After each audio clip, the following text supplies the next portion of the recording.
Sir আমি কিচ্ছু করিনি স্যার। আমি আমি কাউকে খুন করিনি স্যার। এটা কি জানো? DNA report sir. তাহলে এটাও জানো যে এর রিপোর্টে কি লেখা আছে। আর তারপরেও তুমি চাইছো যে আমি মেনে নেব যে তুমি কোনো দোষ করনি, তুমি দোষী নও। স্যার স্যার আপনি আমাদের শিখিয়েছেন সত্যের থেকে বড় এই পৃথিবীতে আর কিচ্ছু নেই স্যার। এই কেসটা সত্যিটাও তাই স্যার। আমি কাউকে খুন করিনি স্যার, সত্যি বলছি স্যার। তুমি যদি খুন না করে থাকো তাহলে তোমার রক্ত ওই অস্ত্রতে লাগলো কি করে পঙ্কজ? আমি জানি না স্যার। Damn it! জানো না মানেটা কি? হ্যাঁ, এই যে তোমার হাতে চোট লেগেছে, ওই যে রক্ত চিহ্নটা রয়েছে, সেটাই চিৎকার করে বলছে খুনি তুমি পঙ্কজ, তুমি। আমি আপনাকে বলেছিলাম স্যার, আমি অটো করে যখন বিউরো আসছিলাম তখন কেটে গেছিল স্যার।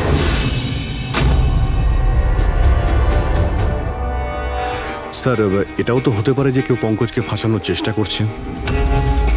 পঙ্কজ যে লোকটা তোমার হাত কেটেছিল হয়তো সেই তোমার রক্তের স্যাম্পেল নিয়ে গেছে ক্রাইম সিনে রাখার জন্য। স্যার না স্যার, স্যাম্পেল ছিল না ওর কাছে। ও যখন আমার হাত কেটেছিল তখন সঙ্গে সঙ্গে রক্ত বেরোয়নি স্যার। ও চলে যাবার পর আমার রক্ত বেরিয়েছিল।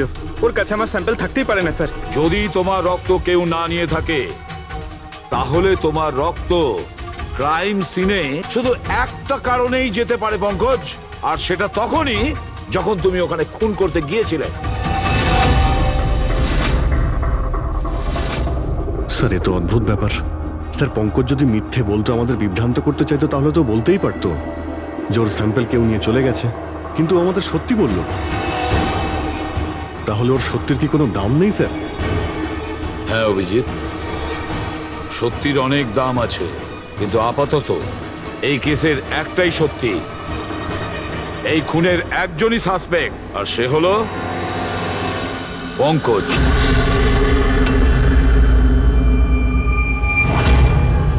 আমি তোমাকে সিআইডি থেকে সাসপেন্ড করছি। স্যার স্যার আমার কথা বিশ্বাস করুন, আমি কিচ্ছু করিনি। আমি খুন করিনি, আমি আমার বাবার দিব্যি করে বলছি স্যার। তোমার গান আর ব্যাচ। স্যার, একজন ছেলে তার বাবার শ্রাদ্ধের দিন কিভাবে তার মিথ্যে দিব্যি কাটতে পারে স্যার? আমি তোমাকে জিজ্ঞেস করিনি ফেডরিক। গান আর ব্যাচ।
এটা অন্যায় হচ্ছে,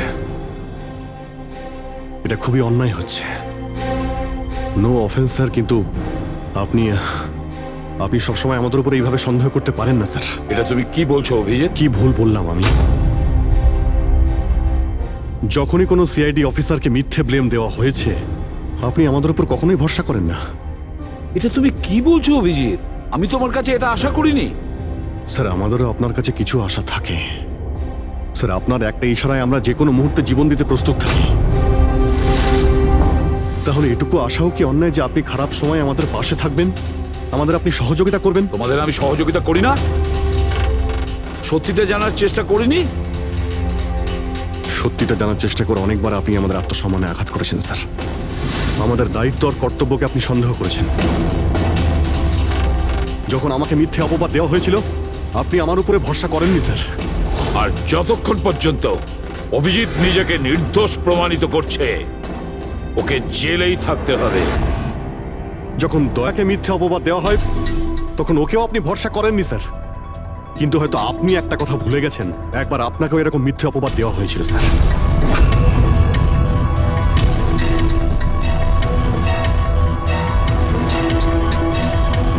সেই মুহূর্তে আমাদের মধ্যে কেউ আপনাকে সন্দেহ করেনি। আমরা শক্ত দেওয়াল হয়ে আপনার সামনে দাঁড়িয়েছিলাম স্যার, যাতে আপনাকে কেউ ক্ষতি করতে না পারে। তাহলে আমাদের খারাপ সময় কি আপনি আমাদের পাশে দাঁড়াতে পারেন না? অভিজিৎ কোনো অপরাধীর থেকেও বিপজ্জনক একজন ইমোশনাল সিআইডি অফিসার। তুমি ইমোশনাল হয়ে যাচ্ছ অভিজিৎ। আমি তোমাকে এই কেস থেকে সরিয়ে দিলাম।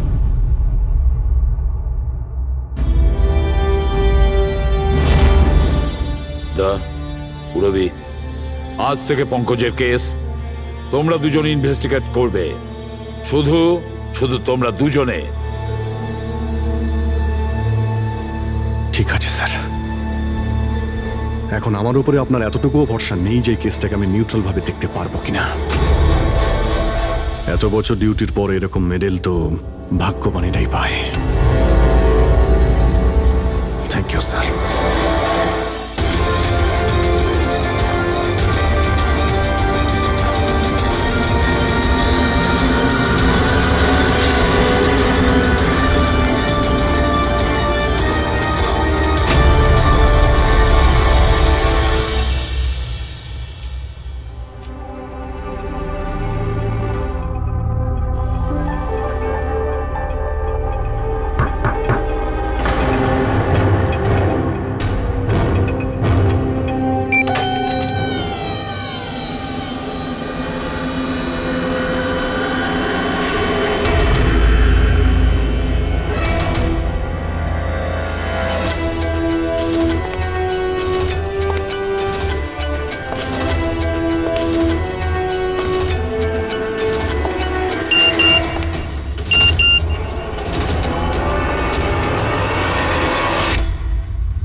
নিজের পিঠ আমার দিকে করে দাঁড়িয়ে পড়ো।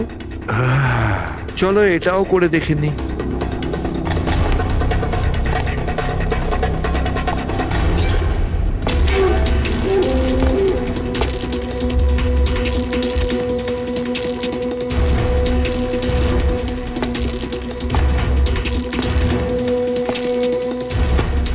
আপনি এসে গেছেন স্যার।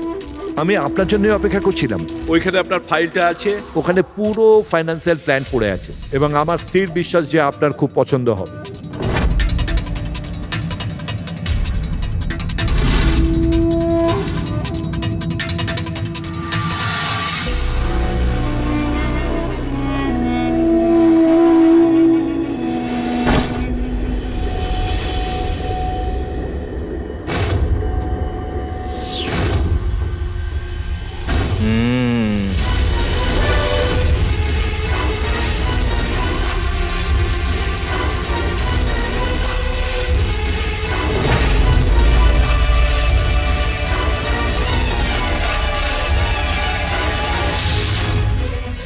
আরে এ তো নকল।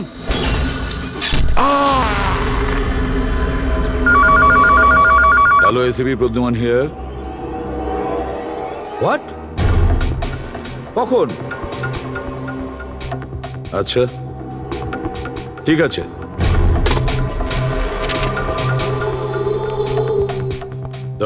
অভিজিৎ, বিক্রম বিজয় খুন হয়েছে। বিক্রম বিজয় মানে ওই কেলেঙ্কারি কেসের? হ্যাঁ হ্যাঁ, ওই বিক্রম বিজয় আজও আইনকে ফাঁকি দিয়ে পালাচ্ছিল, আর আজও খুন হয়েছে ওরই বাড়িতে। একদিন না একদিন তো এটা হওয়ারই কথা ছিল স্যার, এত শত্রুও পুষেছে ঘরের মধ্যে। Sir I am really sorry sir, একটু লেট হয়ে গেলাম। কি ব্যাপার পঙ্কজ, কোথায় ছিলে তুমি? স্যার আসলে বাবার শ্রাদ্ধ ছিল আজ, তাই মন্দিরে গেছিলাম পুজো দিতে। ঠিক আছে, আর এটা হাতে কি হয়েছে? আরে স্যার আসতে গিয়ে লেগে গেল, তেমন কিছু না, খুব বেশি লাগেনি স্যার। ঠিক আছে, তৈরি হয়ে নাও, একটা মার্ডার কেস এসেছে। আর শোনো,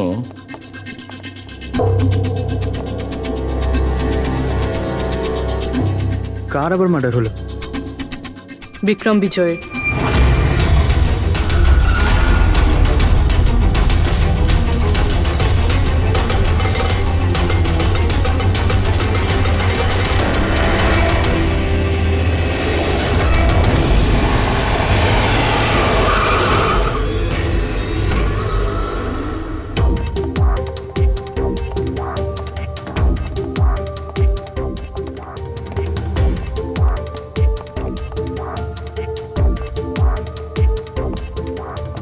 সিআইডি? হ্যাঁ, স্যার আমি গোপাল, বিক্রম স্যারের ম্যানেজার।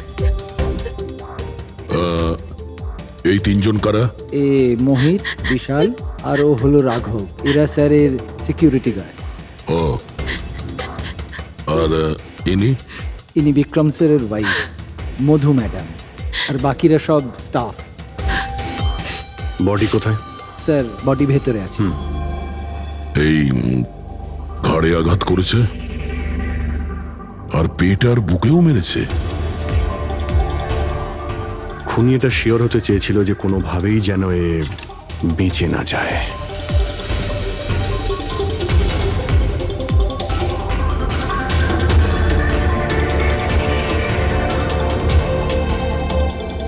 মনে হচ্ছে এটা দিয়ে আঘাত করেছে এর ওপর।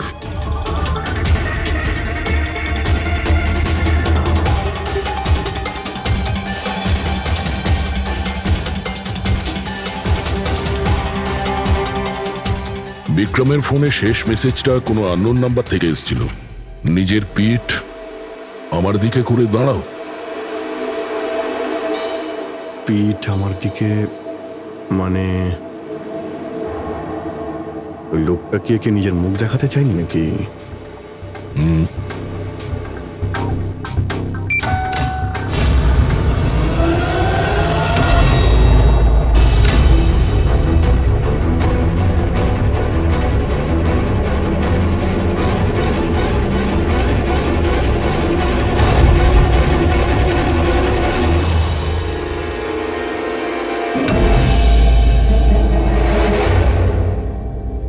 এই দেখুন স্যার, ফুলদানি থেকে আমি কি পেয়েছি, অডিও রেকর্ডিং ডিভাইস।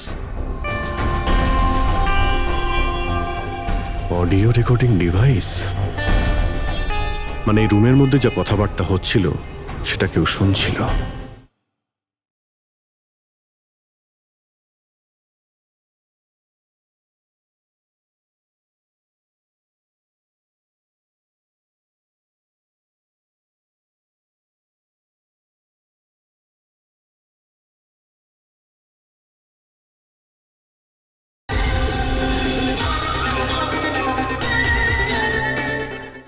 স্যার ওর আমি নাম তো জানি না, কিন্তু ও যেভাবে প্রস্তুতি নিচ্ছিল ওটা দেখে তো মনে হচ্ছিল যেন ওনার কোনো বিশেষ ক্লায়েন্ট হবে, আর উনি বিক্রমের সাথে দেখা করতে চাইছিলেন। এই ক্লায়েন্ট বিক্রমের কন্ট্যাক্ট এলো কি করে? স্যার আমার জন্যে ও আগে আমাকে কন্ট্যাক্ট করেছিল। ও বিক্রম স্যারের পুরো ইতিহাস ভালো করে জানতো, আর বিক্রম স্যার ওর এই হোমওয়ার্কে খুব ইমপ্রেসড হয়েছিল, আর উনি আমাকে মিটিং ফিক্স করতে বলেছিলেন। আপনি ওর সঙ্গে আগে দেখা করেছিলেন? না স্যার, ওই ফোন করেছিল, আর সেটাও প্রাইভেট নাম্বার থেকে।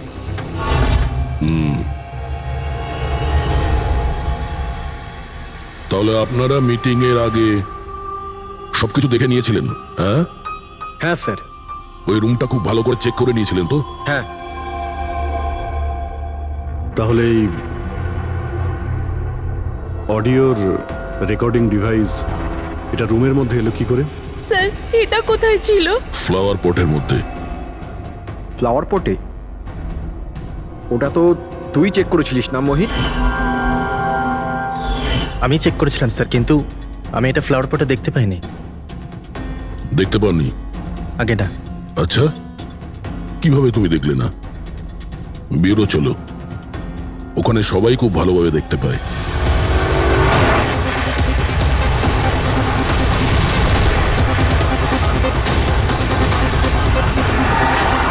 মোহিতের উপর নজর রাখবে। গুলি চালাবে না। কৈলাস স্যার, আপনি? কে ইনি? ইনি সিবিআই অফিসার কৈলাস বাবু। কেমন আছেন স্যার? দারুণ। কি ব্যাপার স্যার, হঠাৎ করে আপনি আমাদের রাস্তা আটকে দিলেন? অভিজিৎ আমার ওই লোকটাকে চাই যে তোমাদের সিআইডির গাড়িতে বসে আছে। মোহিত? ও ও আমাদের অপরাধী স্যার, ওকে আমরা ব্যুরোতে নিয়ে যাচ্ছি ইন্টারোগেট করার না জন্য। অভিজিৎ, ও অপরাধী নয়, ও একজন সিবিআই অফিসার। কি বলছেন আপনি? এই মোহিত সিবিআই অফিসার? কিন্তু স্যার এ তো ওই বিক্রমের ওখানে গার্ডের চাকরি করছিল। দেখাবার জন্য, সত্যিটাকে লুকোবার জন্য। কিরকম সত্যি স্যার? মোহিত একজন আন্ডার কভার। ও আমার কথাতেই ওখানে ডিউটি করছিল, আর আমার কথাতেই ও বিক্রমের ওখানে রেকর্ডিং ডিভাইসটা লাগিয়েছিল। আর এই কারণে কিছুই বলতে হচ্ছিল না। আন্ডার কভার মরে যাবে, কিন্তু প্রোটোকল ভাঙবে না। না ঠিক আছে স্যার, ওই অ্যাকচুয়ালি কিছু জিজ্ঞাসাবাদ তো করতেই হবে, খুনের ব্যাপার তো, জাস্ট জেনারেল জিজ্ঞাসাবাদ। আর আমরা ওই অডিও রেকর্ডিংটা পেতে পারি স্যার? আমরা জানতে চাই যে খুনি আর বিক্রমের মধ্যে কি কথা হয়েছে। আপনি এসে গেছেন স্যার, আমি আপনার জন্য অপেক্ষা করছিলাম। ওইখানে আপনার ফাইলটা আছে, ওখানে পুরো ফাইন্যান্সিয়াল প্ল্যান পড়ে আছে, এবং আমার স্থির বিশ্বাস যে আপনার খুব পছন্দ হবে। এটা নকল। মনে হচ্ছে এই বিক্রম বিজয় খুনিকে চেনে, সেই কারণে খুনি ওকে নিজের মুখ দেখতেই দেয়নি। আর যখন বিক্রম জানতে পারে যে যে টাকাগুলোকে দেওয়া হয়েছে সেগুলো নকল, তখন সে বিক্রমকে খুন করে আর ব্যাগ নিয়ে চলে যায়। একটা কাজ করি আমরা, এই মোহিতকে, আন্ডার কভার পুলিশকে কিছু জিজ্ঞাসাবাদ করি। আই এম সরি স্যার, এই কেসটা এখনো বন্ধ হয়নি। এই জন্য আমি যদি আপনাদের এর থেকে যদি কিছু বেশি বলি তাহলে প্রোটোকল ভাঙা হবে, হুইচ আই ডোন্ট ওয়ান্ট। দেখো মোহিত, আমি তোমার প্রোটোকলকে রেসপেক্ট করি। এমন তো কিছু পেয়েছো তোমার ইনভেস্টিগেশন চলাকালীন যেটা হয়তো তোমার প্রোটোকলের মধ্যে পড়ে না, আর সেই জন্য তুমি আমাদের কিছু বলতে পারো। কিছু তো একটা বলবে যে সূত্র ধরে আমরা খুনি পর্যন্ত পৌঁছতে পারি। আমি আপনাদের শুধু এটা বলতে পারি যে গত কয়েক বছর ধরে সিবিআই এই বিক্রমের পিছনে পড়েছিল। আজ থেকে 15 বছর আগে, সাল 2002-তে সিবিআই এক আন্ডার কভার অফিসারকেও বিক্রমের পিছনে লাগিয়েছিল কিছু বিশেষ প্রমাণ জোগাড় করতে, কিন্তু কিছু পাওয়া যায়নি। আর আনফর্চুনেটলি আমাদের এই অফিসার মারা যান। এক মিনিট, নাম কি ছিল এই অফিসারের? ইন্সপেক্টর অধিরাজ।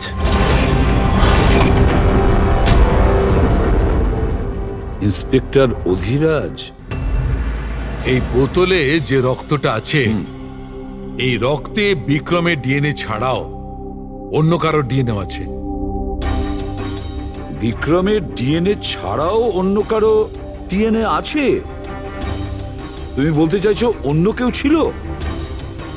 কে ছিল সালুকে? ক্রিমিনাল ডাটাবেসের সঙ্গে কম্পেয়ার করে দেখেছিলে, ম্যাচ করে দেখেছিলে তুমি? তার দরকার পড়েনি। প্রয়োজন ছিল না কি বলছো সালুকে? সেটা কার ডিএনএ? ওই ডিএনএ হ্যাঁ, পঙ্কজের। হোয়াট? ওই ডিএনএ পঙ্কজের? আমাদের পঙ্কজের? আমাদের পঙ্কজের। এটা কি করে হতে পারে? সিআইডি অফিসার হলো পঙ্কজ। সিআইডি অফিসার পঙ্কজ খুন করতে পারে? আমাদের একজন অফিসার খুনি? কিন্তু স্যার পঙ্কজ কেন খুন করতে যাবে? সেটাই তো, সিআইডি অফিসার কেন খুন করতে যাবে? স্যার, বিক্রমের বাড়ির থেকে 1 কিলোমিটার দূরে পুলিশ একটা বেওয়ারিশ মোটরসাইকেল পেয়েছে স্যার। কার মোটরসাইকেল ছিল ওটা? স্যার, ও পঙ্কজের ওটা।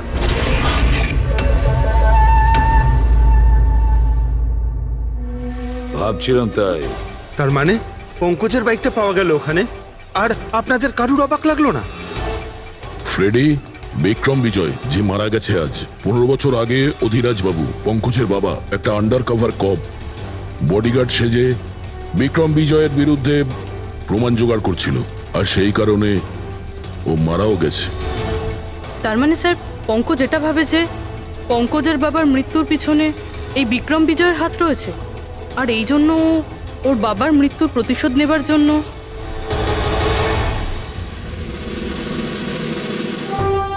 পঙ্কজ এখন কোথায়?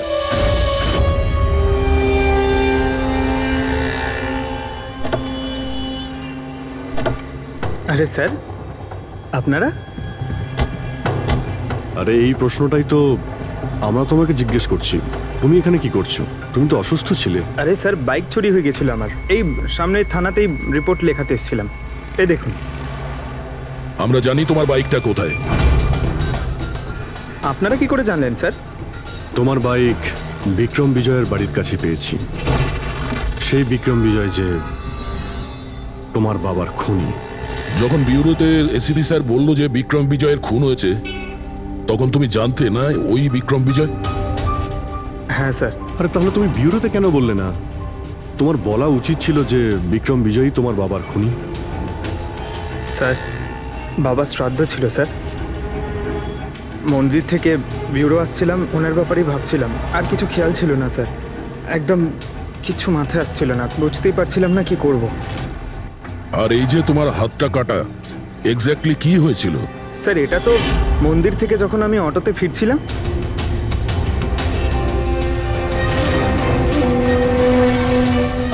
কি হলো স্যার? তাহলে একজন অচেনা লোক আঘাত করে চলে গেল, হ্যাঁ? এমনি অকারণে? স্যার, আমি জানি বিশ্বাস করাটা একটু কঠিন, কিন্তু এটাই সত্যি। আচ্ছা পঙ্কজ, তুমি সবসময় তো বাইকে করে বিউরোতে আসতে, হঠাৎ তুমি অটো করে কেন এলে? হঠাৎ করে না স্যার, আমার বাইক তো 2 দিন ধরে খারাপ হয়ে রয়েছে। তাহলে তোমার খারাপ হয়ে যাওয়া বাইকটাকেও নিয়ে গেল, সে ওটাকে রিপেয়ার করলো, আর ঠিক হয়ে যাওয়ার পর ওটাকে একটা ফাঁকা জায়গায় ফেলে দিয়ে এলো, তাও কাকতালীয় ভাবে এমন একজনের বাড়িতে ফেলে দিয়ে এলো যার আজই খুন হয়েছে, আর যে তোমার বাবার খুনিও। স্যার, আপনারা আমাকে সন্দেহ করছেন? আপনাদের মনে হচ্ছে ওই বিক্রম বিজয়কে আমি মেরেছি?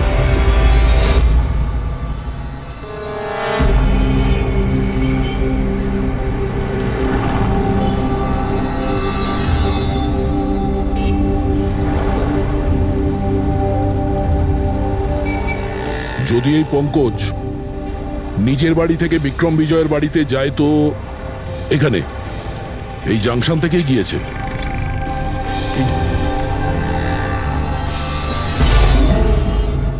স্যার, সিগন্যালে সিসিটিভি ক্যামেরা রয়েছে। এই সিসিটিভি ক্যামেরার ফুটেজ থেকেই আমরা জানতে পারবো যে পঙ্কজ ওই বাইকে করে এখান থেকে গিয়েছিল নাকি ওটা অন্য কেউ ছিল।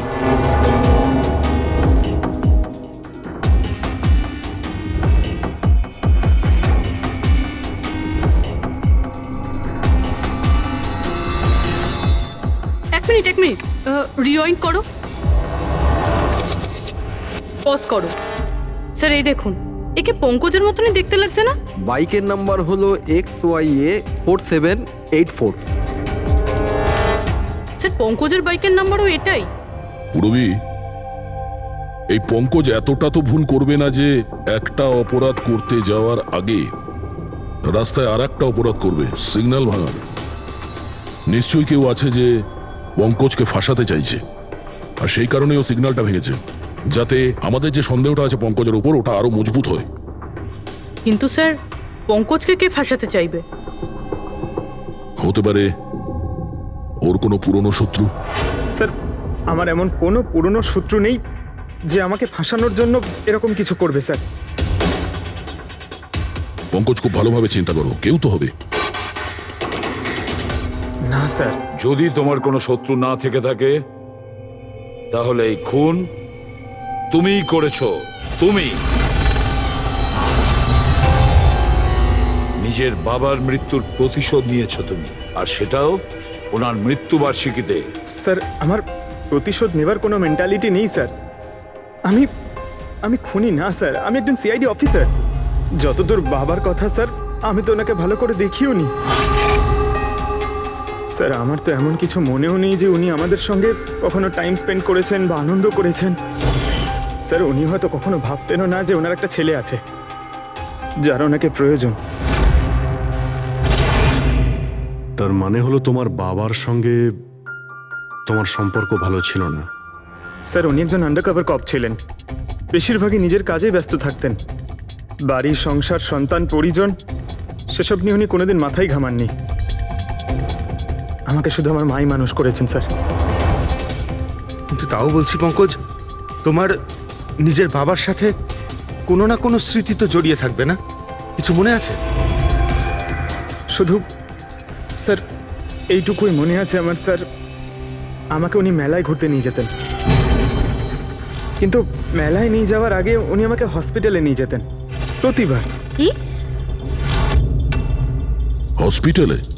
ওটা কেন? হয়তো ছোটবেলায় আমি খুব অসুস্থ থাকতাম, আর উনি হসপিটালে নিয়ে যেতেন, আর আমার খুব ব্যথা লাগতো স্যার। যন্ত্রণা? পঙ্কজ, কোথায় যন্ত্রণা হতো? স্যার পিঠে, এখানে স্যার। পিঠে? পঙ্কজ, ডাক্তার পিঠে কি করতো? না স্যার, তেমন কিছু মনে পড়ছে না স্যার। মনে করো পঙ্কজ, মনে করো কি করতো? তোমার পিঠে ইঞ্জেকশন দিত বা পিঠে থেকে রক্ত বার করতো? কি করতো মনে করো? Sir sir sir drill machine দিয়ে কিছু করতো হসপিটালে। কি বলে, ড্রিল মেশিন দিয়ে? আর তারপরে তোমার পিঠে যন্ত্রণা হতো? খুব ব্যথা করতো স্যার, আমি তো এক সপ্তাহ ঠিক করে বসতে পারতাম না। আর তারপর বাড়ি যাবার পর তোমার ঘুম পেত, অদ্ভুত কিছু মনে হতো, মাথা ঘুরতো? হ্যাঁ স্যার। স্যার মেলায় যখন আমি ঘুরতে যেতাম তখন ঘোরের মধ্যে থাকতাম স্যার, সারাক্ষণ মাথাটা ঝিমঝিম করতে আর ঘুরতো স্যার। কিন্তু স্যার এই কথাটার কেসটার সাথে কি সম্পর্ক? সম্পর্ক আছে বস। আমার মনে হচ্ছে এর বাবা এর খুব কম বয়সে এর বোন ম্যারো ডোনেট করে দিয়েছিল। কিন্তু স্যার বাচ্চাদের বোন ম্যারো ডোনেট করা তো বেআইনি কাজ। বেআইনি কাজ, কিন্তু আমার মনে হচ্ছে বস টাকার জন্য বা যে কোনো কারণেই হোক ওই ডক্টর এর বাবার জন্য এই সমস্ত করেছে। সেটা বুঝলাম স্যার, কিন্তু আমি এখনো এটা বুঝতে পারছি না যে ওই ঘটনাটার এই কেসের সাথে কি সম্পর্ক। কানেকশন এইটা পুরোপি, যখন কাউকে বোন ম্যারো ডোনেট করা হয়ে থাকে তখন যাকে বোন ম্যারো ডোনেট করা হয়েছে সেই ব্যক্তির হিউম্যান কাইমারিজম হয়ে যায়। হিউম্যান কাইমারিজম? এটা কি ডক্টর সালুখে? মনে করো যে লোকটাকে বোন ম্যারো ডোনেট করা হয়েছে সেই ব্যক্তিটির শরীরে দুটো ডিএনএ তৈরি হয়ে যায়। একটা ডিএনএ সেইটা যেটা ওর নিজের অরিজিনাল, আর দ্বিতীয় ডিএনএটা তার যার বোন ম্যারো তাকে ডোনেট করা হয়েছে তার। তার মানে ডক্টর, পঙ্কজের বোন ম্যারোটা যে পেয়েছে তার রক্তেও এই পঙ্কজের ডিএনএ আছে? এক্স্যাক্টলি দয়া বস, আমার মনে হচ্ছে সেই ব্যক্তিটা একটা বিশেষ লোক যার জন্য পঙ্কজের বাবা এই কাজ করেছিলেন। এমন কোন বিশেষ লোক যে পঙ্কজের বাবা ইন্সপেক্টর অধিরাজের খুব কাছের মানুষ ছিলেন, আর তার মৃত্যুর প্রতিশোধ নিতে গিয়ে ও একটা খুন করে বসে। কিন্তু কে?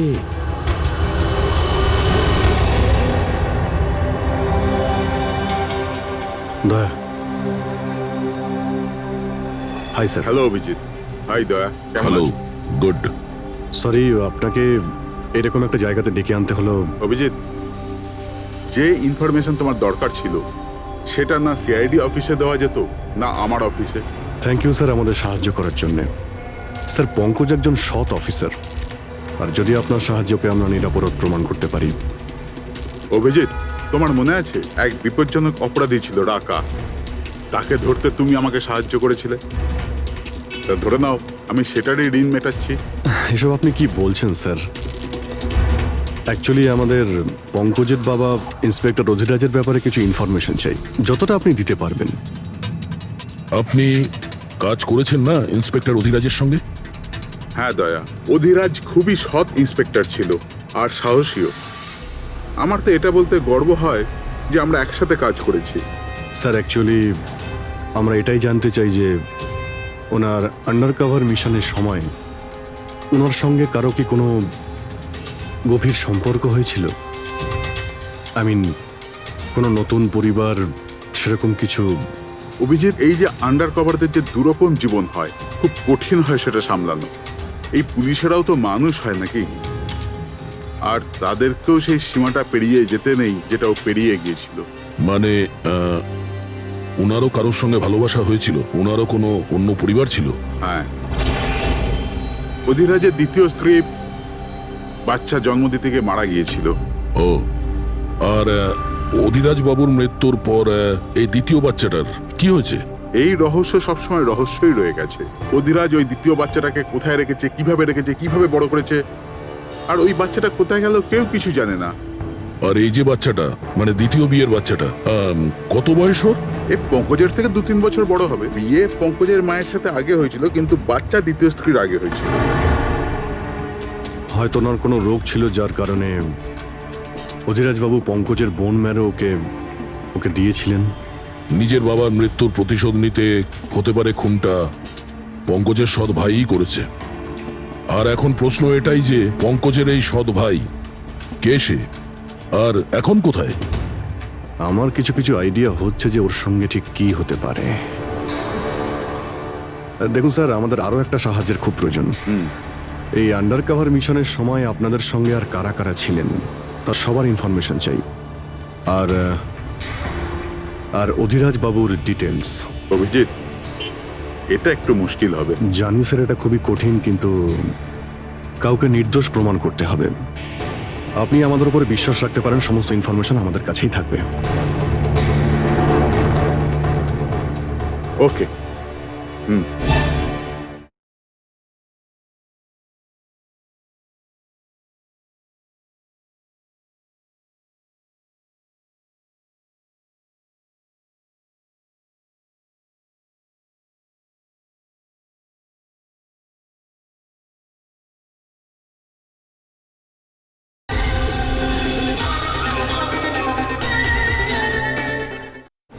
আরে ভাই, কতক্ষণ আর অপেক্ষা করতে হবে?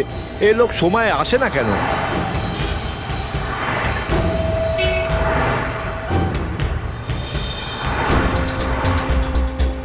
আরে ভাই, আধ ঘন্টা ধরে অপেক্ষা করছি। আজই আমার পুরো টাকা চাই। আজই আমাকে এই শহর ছেড়ে দিতে হবে। তোর হিসাব তো আমি আজ এখনই এই মুহূর্তে করব।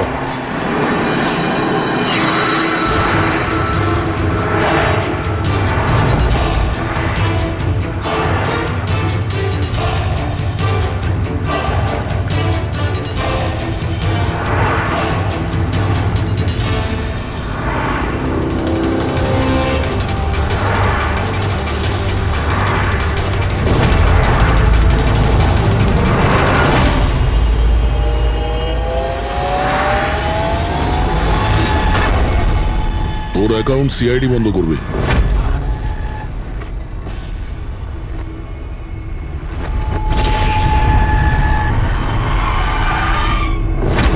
বাবার ধার মেটানো প্রত্যেক সন্তানের কর্তব্য, আর যে ছেলে এটা করে তাকেই ভালো ছেলে বলা হয়, আর সেটা হলাম আমি। তুমি তো কিছু করনি, আমি নিয়েছি আমার বাবার মৃত্যুর বদলা। দেখো মোহিত, তোমাদের বাবা ইন্সপেক্টর অধিরাজ একজন সৎ, একজন কর্তব্যপরায়ণ পুলিশ অফিসার ছিলেন। কি ভাবছিলে তুমি? তোমার মতন একজন অপরাধীর বাবা হয়ে গর্ব করতেন, নাকি পঙ্কজের মতন একজন সৎ সিআইডি অফিসারের উপর? তার সত্যি কথা বলতে তো বাবার সবসময়ই এই পঙ্কজের উপর গর্ব ছিল, আর ভালোবাসতো একেই বেশি।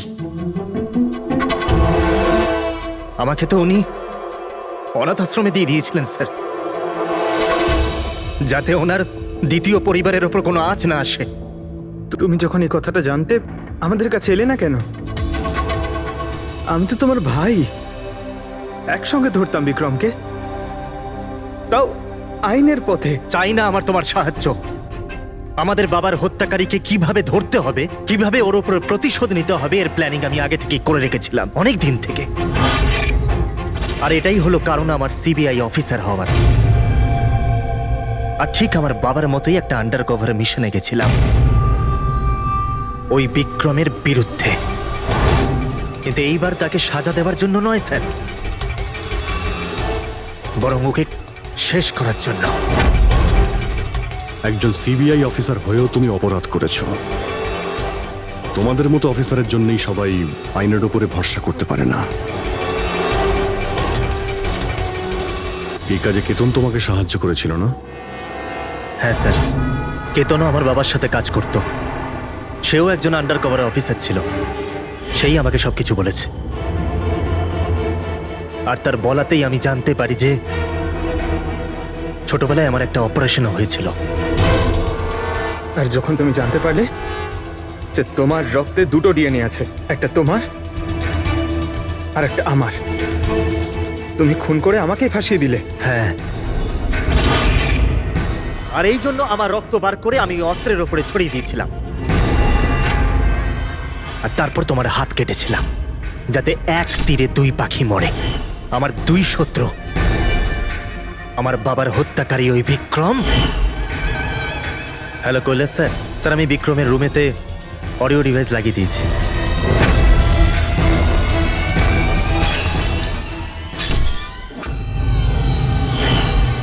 আর তুমি আমাকে এত ঘৃণা করার কারণ কি ভাই? কেন করবো না বলো তো? আজ পর্যন্ত সবকিছু তুমি পেয়েছো। আমাদের বাবার নাম, ওনার ভালোবাসা, ওনার সম্মান, সবকিছু। আর দুঃখের বিষয় তো এটা যে এত কিছু পাওয়ার পরেও তোমার এতটুকু হুঁশ ছিল না যে আমাদের বাবার হত্যাকারী কে। স্যার, আজকে যদি আমি না হতাম তাহলে আমাদের বাবার হত্যাকারী আজও বেঁচে থাকতো এবং ঘুরে বেড়াতো। আর তুমি কি পেলে মোহিত? জেল। আর খুন করে তোমার বাবা কি পেল? মরার পরে লজ্জা। স্যার, একটা প্রশ্ন করতে পারি আপনাকে? আপনারা আমার কাছে পৌঁছলেন কি করে? কারণ আমি এতটুকুও ভুল করিনি সমস্ত প্রমাণ পঙ্কজের বিরুদ্ধে করতে। সেটা তো আমরা জানতাম যে পঙ্কজ এ কাজ কোনোদিন করতে পারে না। আর বাকি রইল তোমার অবধি পৌঁছানোর। যখন আমরা দুটো ডিএনএর খোঁজ পেলাম, আমরা তোমার বাবা ইন্সপেক্টর অধিরাজের ব্যাকগ্রাউন্ড চেক করলাম। সেখান থেকেই আমরা জানতে পারি যে ওনার আরো একজন ছেলে আছে, তুমি। ব্যাস, আমরা সেই ছেলের ঠিকুজি খুঁজে বার করলাম তোমার। আর পুরো ব্যাপারটা ছবির মতন পরিষ্কার। অনেক ভুল করেছো তুমি মোহিত, মস্ত বড় ভুল করেছো। আইন তোমাকে কঠোর থেকে কঠোরতম শাস্তি দেবে। হয়তো যাবজ্জীবন জেল, না হলে ফাঁসি।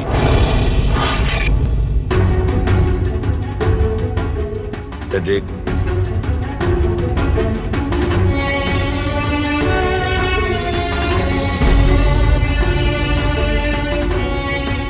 সরি স্যার,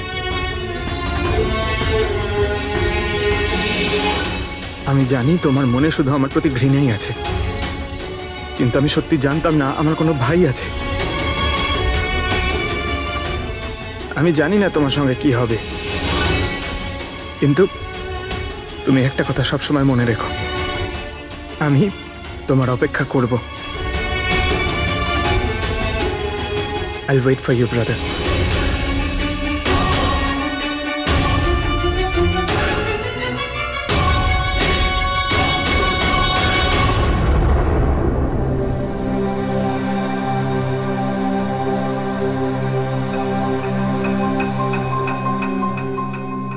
পঙ্কজ, দেখো, তোমার যে ভালো দিকটা আছে না, সেটা কিন্তু বাঁচিয়ে রাখবে খুব ভালো করে।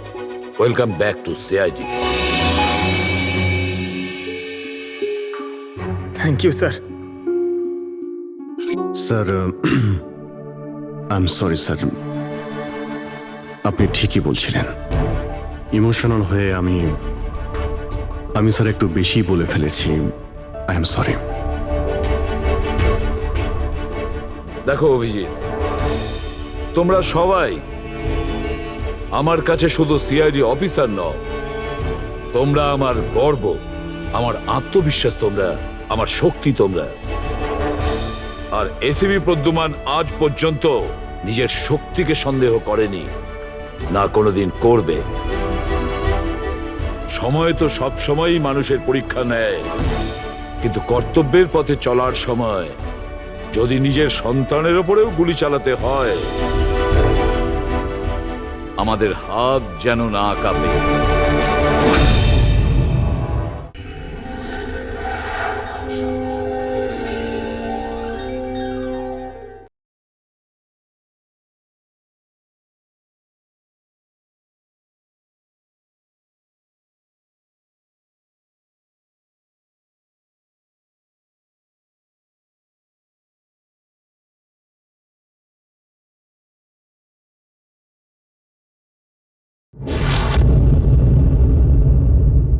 স্যার আমি কিচ্ছু করিনি স্যার, আমি কাউকে খুন করিনি স্যার। এটা কি জানো? DNA report sir. তাহলে এটাও জানো যে এর রিপোর্টে কি লেখা আছে। আর তারপরেও তুমি চাইছো যে আমি মেনে নেবো যে তুমি কোনো দোষ করনি, তুমি দোষী নও। স্যার স্যার আপনি আমাদের শিখিয়েছেন সত্যের থেকে বড় এই পৃথিবীতে আর কিচ্ছু নেই স্যার। এই কেসটার সত্যিটাও তাই স্যার। আমি কাউকে খুন করিনি স্যার, আমি সত্যি বলছি। তুমি যদি খুন না করে থাকো তাহলে তোমার রক্ত ওই অস্ত্রতে লাগলো কি করে পঙ্কজ? আমি জানি না স্যার। Damn it! জানো না মানেটা কি? হ্যাঁ, এই যে তোমার হাতে চোট লেগেছে, ওই যে রক্ত চিহ্নটা রয়েছে, সেটাই চিৎকার করে বলছে খুনি তুমি পঙ্কজ, তুমি। আমি আপনাকে বলেছিলাম স্যার, আমি অটো করে যখন ব্যুরো আসছিলাম তখন কেটে গেছিল স্যার।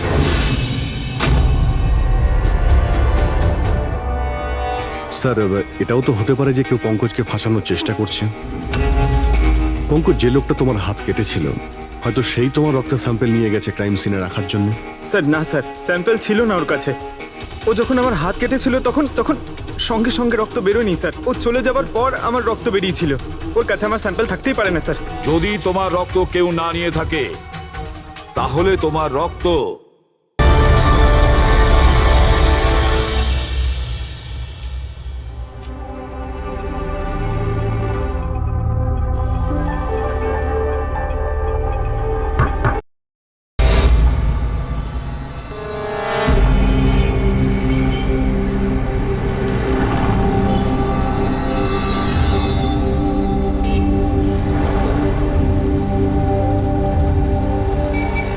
যদি এই পঙ্কজ নিজের বাড়ি থেকে বিক্রম বিজয়ের বাড়িতে যায় তো এখানে এই জাংশন থেকেই গিয়েছে।